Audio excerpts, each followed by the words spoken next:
आणि हिंदी सक्ती संदर्भात देवेंद्र फडणवीसांची मोठी घोषणा आहे ती म्हणजे हिंदी भाषा संदर्भातले दोन्ही GR रद्द करण्यात आलेले आहेत असं फडणवीसांनी आज जाहीर केलेलं आहे। डॉक्टर नरेंद्र जाधव यांच्या अध्यक्षतेखाली समिती गठीत करण्यात आलेली आहे। या समितीच्या अहवालानंतरच अंतिम निर्णय घेणार असं फडणवीस म्हणालेले आहेत।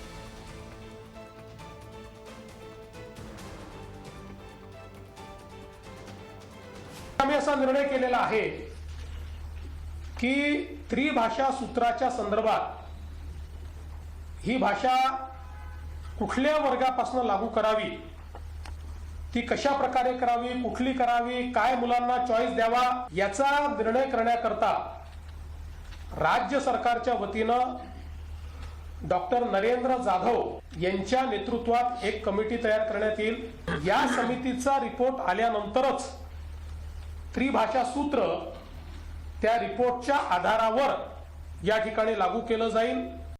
16 एप्रिल 2025 आणि 17 जून 2025 हे दोन्ही शासन निर्णय आम्ही रद्द करण्याचा निर्णय घेतलेला आहे।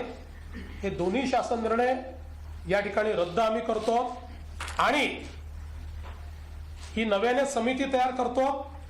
ही समिती त्रिभाषा सूत्राच्या संदर्भातलं सगळं सूत्र माशेलकर कमिटीच्या अहवालाचा अभ्यास करेल।